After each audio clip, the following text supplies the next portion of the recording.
This Shabbos is Shabbos Chazon, the Shabbos in advance of Tisha B'Av. It takes its name from the Haftarah, which begins Chazon Yeshaya. 3 special Haftarahs in advance of Tisha B'Av during the 3 weeks to prepare us mentally, spiritually, emotionally for this time of year. And it's a time to reflect on what we're not getting exactly right and why there's no Beis Hamikdash after almost 2,000 years. What's holding HaKadosh Baruch Hu back? He wants to bring the Gula. We want the Gula. Something's not, matching up. It's not quite what it's supposed to be. If it was, then all the pressure the Jewish people are experiencing today would not be there. All the Jewish people from around the world would already be gathered into Eretz Israel without fetching, without complaining, without having to be dragged by wild horses. We'd have the Beis Hamikdash, the Shechina would be Shara on Klal Yisrael, and everything would be the way it's supposed to be. Yemos HaMashiach, the Messianic era. That's not the way it is right now, clearly. There's tremendous pressure on the Jewish people in Eretz Israel. There's infighting, there's a lack of continuity, there's a lack of consistency, there's a lack of achdus, there's a lack of clarity, no Beis Hamikdash. In fact, it's still in the hands of the Arabs. There's still mosques built upon the Temple Mount, tremendous Chil Hashem, tremendous Chil Hashem. It's not just a holy place. This is the Makam of the Mikdash. This is the connecting place between Lamala and Lamata. This is the place that Yaakov Avinu had the dream of the Malachim going up and going down. This is the opening to Shemayim.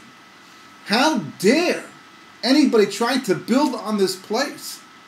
They did it. They built. They're there. And they've been there for thousands of years almost. For a long time. Almost 2,000 years. We just take it in stride. The Jewish people have this fantastic midah of adaptability. We're able to go almost anywhere and adapt. More than any other people in the world, they just disappear. We adapt. But the Jewish people also have a tremendous chesara, and that is our ability to adapt. Because unfortunately, we take things in stride. Another surus, another yisuri. But we have to ask the question, what's wrong, what's missing? And this week's parshah has the word eicha in it, and usually the Balkar reads it as if it's the same Tami Mikra as eicha itself, which we read on Tisha B'Av, Lamentations, right, to make the connection between this week's parshah. But it's not just because the Shabbos comes in advance of Tisha B'Av hashkachically as a function of divine providence, but really the whole key to what goes wrong, the whole basis for Tisha B'Av, what went wrong with the Meraglim. The Meraglim were the basis for Tisha B'Av, as we spoke about last week. And what went wrong with them? Because it wasn't just their fault. It wasn't because they didn't start the whole process. They were a function of the process. In fact, had the Jewish people gone out after Tisha B'Av, they would have been successful. They would have succeeded, because it was the wrong time of year to go. There's a period of 63 days, beginning from the 7th of Sivan, according to Kabbalah, where HaKadosh Baruch Hu's light is being withdrawn. It's symbolized by the fact that Moshe Rabbeinu went up Har Sinai. And to the 6th of Sivan, the light comes in. So therefore, the Seres Dibros were given on the 6th of Sivan. Moshe goes up on the 7th, and it's a time of Siluk, a time that the light's being withdrawn. It happens in 3 stages, according to Kabbalah. 40 days, 14 days, and 9 days.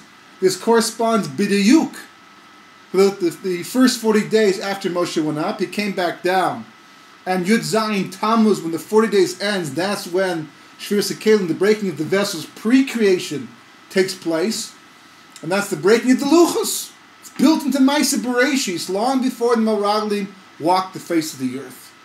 And then comes the 14 days, which ends with Rosh Chodesh Av, the year before creation. And then the last 9 days, when the Shviras is taking place, Umatalhu, the Torah is spoken about in Parashas Bereshis, the beginning. So the Meraglim were going out at a time that was inherently dangerous, inherently fraught with spiritual pitfalls and stumbling blocks. Moshe may have, and certainly should have told them, don't go now. You want to spy the land? Just wait. Just wait, wait until the full time. Wait. They left on Chuf Tes Sivan. They came back in Tisha. They went for 40 days. Wait another 40 days.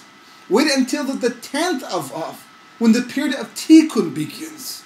And then it'll be safe. And then the miksha won't be so strong. You won't be so blinded by what's taking place in the world at that time, and therefore you won't stumble. But they didn't wait. They went out. It was dangerous. And as a result of that, they stumbled. They fell.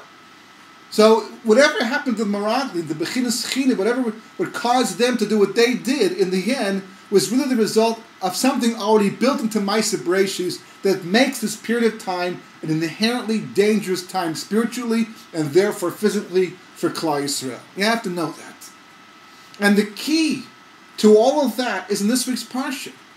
In this week's Parashah, it starts out by saying, Ve'elu Devarim asher diber Moshe el kol Yisrael be'ever hayardein b'midbar ba'arava mos suf bein param uvein toifel v'lavan v'chezer dizahav. Right? These are the words.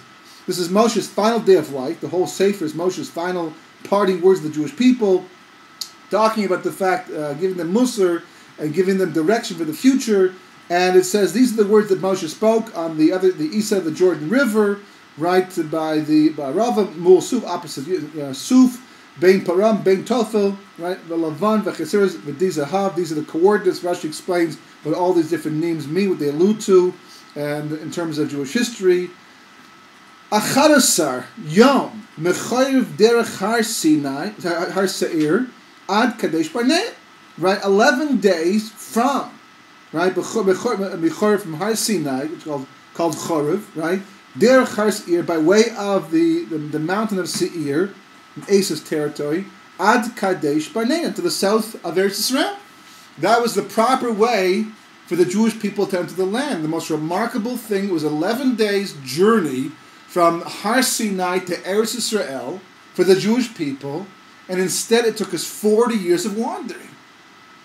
So, sometimes in Torah, the most important points come out in the most subtle ways.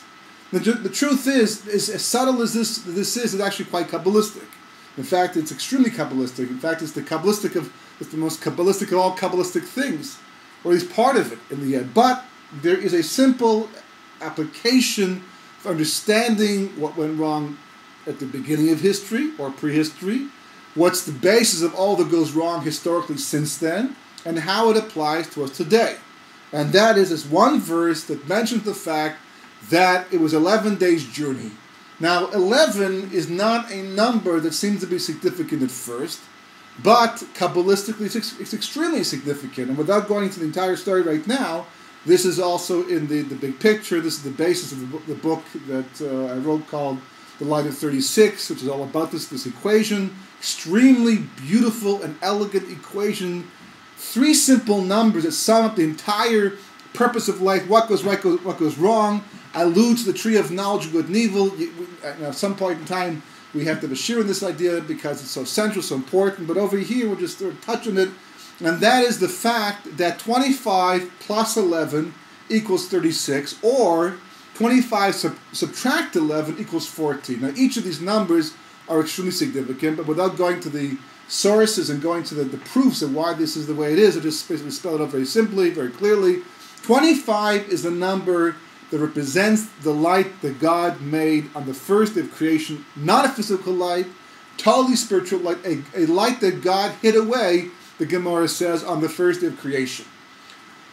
36 represents the same light after it's been exposed, after it's been revealed. So therefore, 36 candles are lit during the 8 days of Hanukkah. There are 36 tzaddikim, righteous people in every generation. There are 36 tractates of the Talmud Bavli, and there are 36 hours this light actually shone, says the Talmud Yerushalmi, for Adam Rishon at the beginning of history on day 6, the 12 hours of Erev Shabbos, 24 hours of Shabbos itself, and this goes on all through history. 36 is a number. Chanukah itself occurs in the 36th century from Ma'aseh Bereshis, from creation.